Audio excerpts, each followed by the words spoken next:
Welcome to the first ever edition of Close of Play, my 15-minute summary of the world of cricket, especially if there's been some decent games on and I can collar any of my mates to come on and tell me what happened, especially if they were as involved as my good mate Stuart Law was with the Nepalese recent win in the T20s against the Windies. Stewie, how are you? Sanjay, I'm great, mate, and thanks for being the first one. It's very nice. Yeah, I'm going to try and do this unedited. So, it could be an absolute shit show. We're going to have to wait and see. Yeah, I could be the worst person to do this. Well, let's see how we get on. If it's really crap, we'll just bid it and go with something else. All right, cool. Coaching-wise, obviously you played, coaching-wise, coached Sri Lanka, Bangladesh, the West Indies, USA Cricket, and now at Nepal. Domestically also, I mean, you've got a number of things, Middlesex, Queensland Bulls, Brisbane Heat, etc. That's around the world, right? Obviously Sri Lanka. Are there any sort of correlations or similarities between what you're finding at Nepal now and what you found at Sri Lanka 12 years ago, whenever it was? Look, yeah, I started my journey in Sri Lanka in 2009. I was assistant to Trevor Bayliss. We went through to the World Cup final that year, and it was just an opportunity I couldn't say no to. Sri Lanka were, a very, very great side, awesome, individual talents, but the way they came together as a team was amazing. And they used their differences. You had Malinga, you had Murali Dhuran, guys like Sangakkara, Jamara Kapagetera, Ange Matthews. So all the different types of skill sets blended at one came together and produced some good cricket. And we've got that now with Nepal. The guys here, they're super talented. They need to play more at this level to continue to get better. But no, I think the more that they play, the more they can show the world that they're good enough to compete at this level. And the world's there. It's at their fingertips. We're on the cusp of, qualifying for a T20 World Cup, and to showcase their skill in India will be great for them in conditions that are very familiar. Literally on and off the pitch, between Sri Lanka and Nepal. What are you finding? Are there similarities, or is it dramatic? No, very, very similar. They've got a pretty relaxed way of life. The Buddhism, I think, in them, the meditation is very similar to Sri Lanka as well. They seem to be more relaxed, more chilled in certain areas of their lifestyle, and that's very similar to Sri Lanka, very laid back for the subcontinent, which is really works for me because coming from Queensland and Australia, we're very relaxed, very laid back, and to work with these guys day in, day out it's been a joy, really. The hard work they put in, the desire for them to get better, and that's no different to what Sri Lanka was. And is their relaxed outlook on life having an impact on yours? Look, I think my relaxed outlook on life is having an impact on theirs more so. The usual subcontinent mindset is more. I'm trying to calm that down a bit so we're not doing cricket every day. If we're doing that, you're going to get burnt out mentally more so than physically. And if you're not mentally up to speed every day, you find it very difficult to produce the best that you want to produce. So that's a big change that I brought into them, and so far they understand it now, and they're seeing the benefits. What are the golf courses in Nepal like? I haven't played them just yet, but that's my mental health, uptake, and I need that for my mental health. So I will be playing very soon in Nepal. I've only been there during monsoon. Not a great time to be playing golf.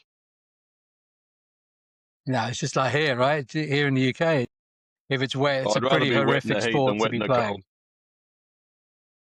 Yeah. Did you watch the Ryder Cup whilst you're sticking on golf quickly? Yeah. How good was that? That was awesome. I think the players say it pretty well. It's probably the better tournaments going around, if not the best golf tournament you see.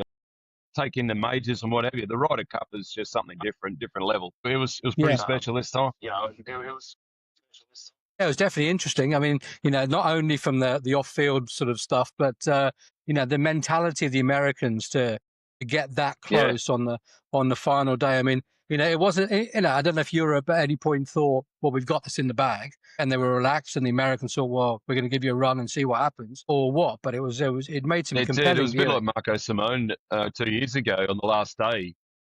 The European team couldn't quite get that extra 2 points they needed, and the Americans found form, and they put the pressure on. And same thing at Bethpage. Well, I was sitting there thinking they've got a chance here. You just never know, and that's the beauty of sport. If you give up, you've got no chance. But if you hang in, you just never know what's around the corner. And to crowbar that beautifully into, you're breaking up, sorry, mate. This is the joy of. Yeah, it's the joy of Middle East, the internet in that part of the world. Having lived in Dubai for 15 years, I can tell you it's bloody expensive and it doesn't always work very well. But, you are in Oman. Have you've been to Oman before? Yeah, came here with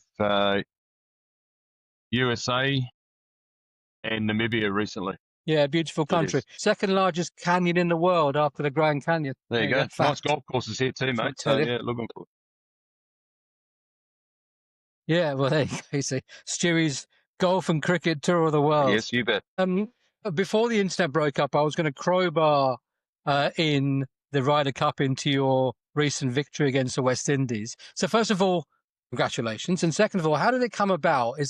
Was it lobbying of board to board, or the ICC have any involvement in how that series was set up? What's the sort of look, I don't know the ins and outs, but I do understand that during the ICC board meeting in Singapore recently, Paris Kadko, our secretary, had to give an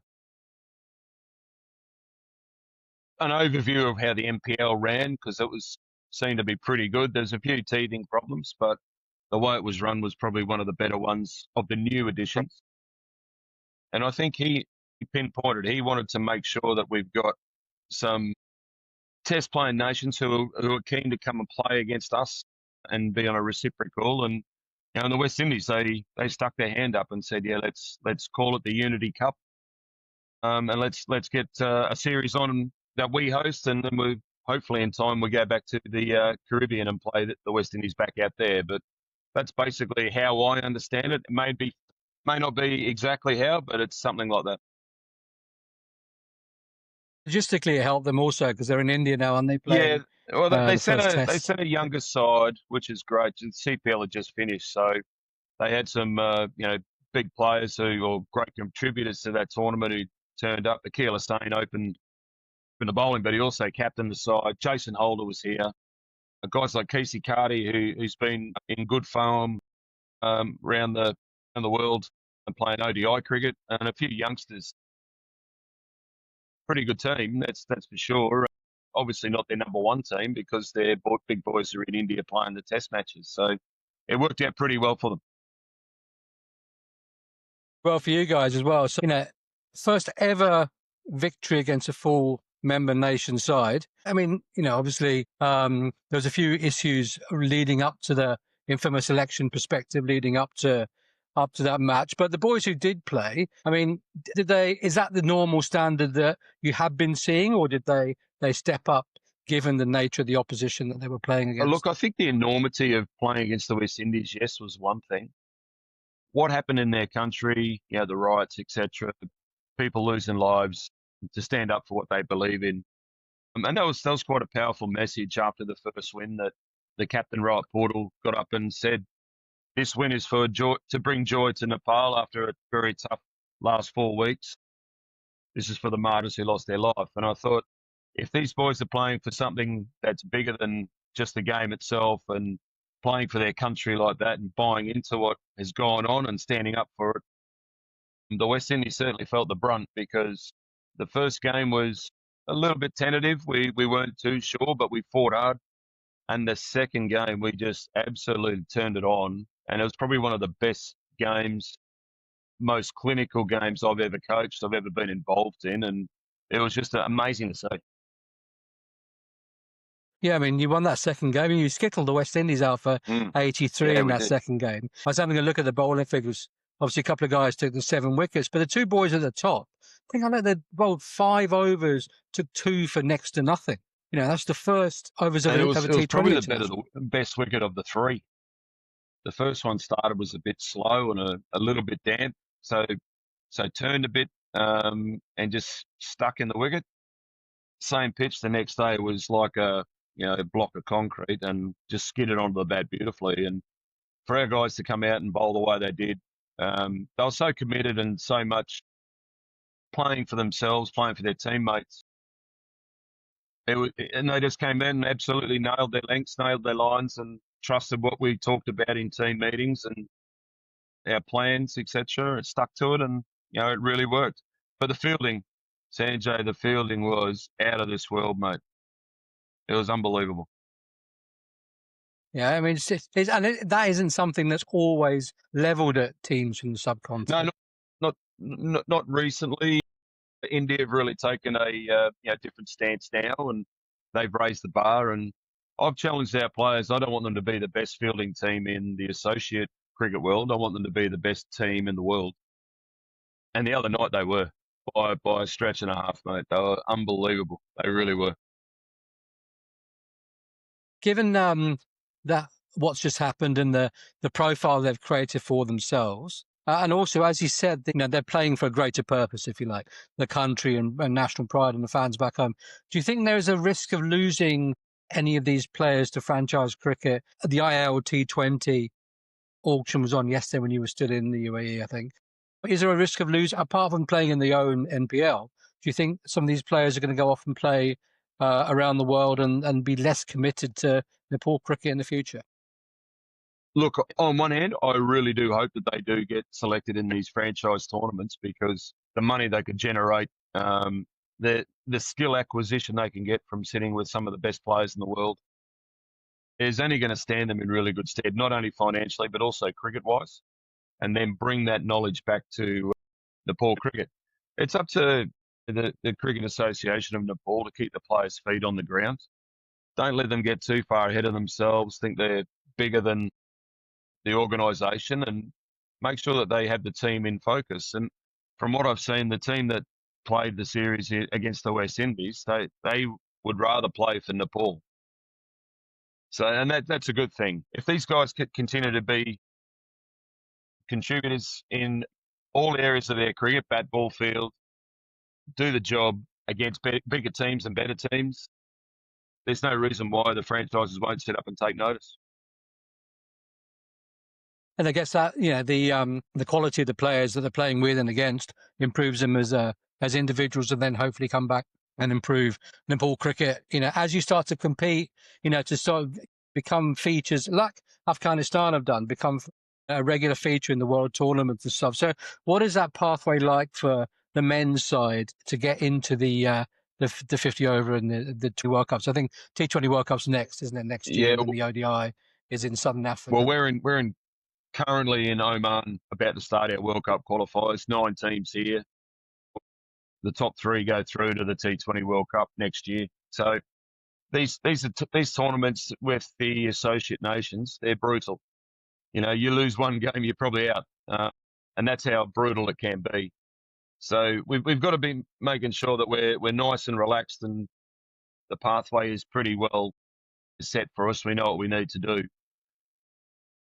First jobs first, we've got to get through to the Super Sixes, take our points through, and hopefully get 1 or 2 wins up there as well. And we're on the way to India and Sri Lanka. So that's the pathway there. The 50 over World Cup's a little bit more of not a problem, but a little bit harder work for us.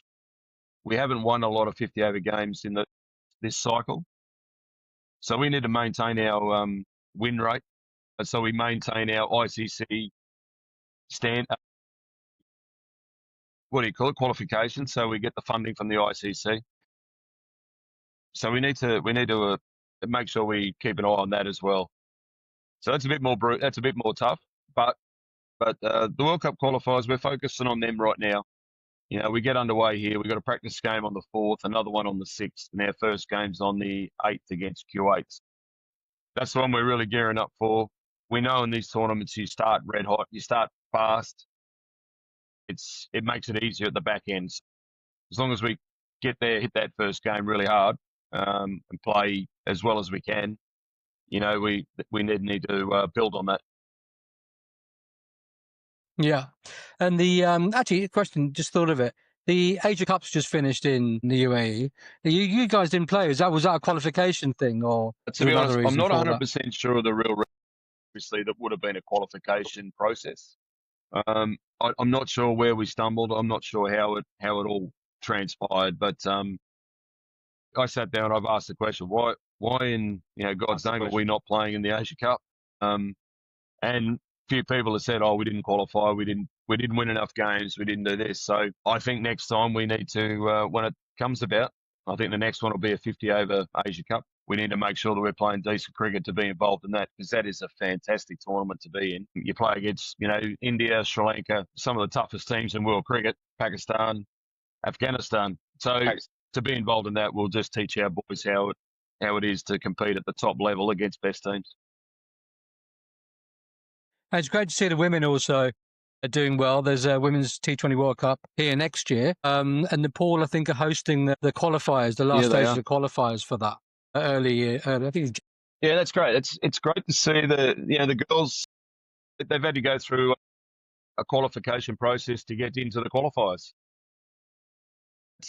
That's a big effort from the girls' side.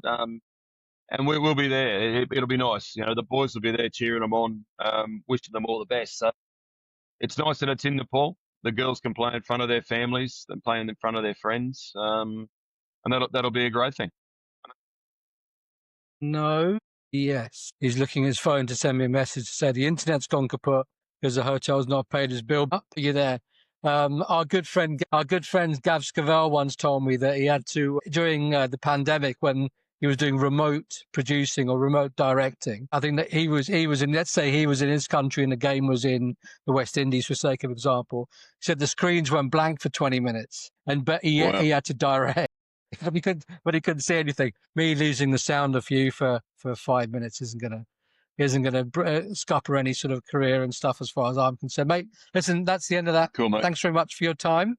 Go well, and maybe I'll have a chat with you in a couple of weeks when it's all done. Especially if you've qualified, you can tell me how it all went. Fingers crossed that it comes to series. Is a really good way to warm up. So thanks for having me, mate. Look forward to seeing how this goes, and give me a chat anytime.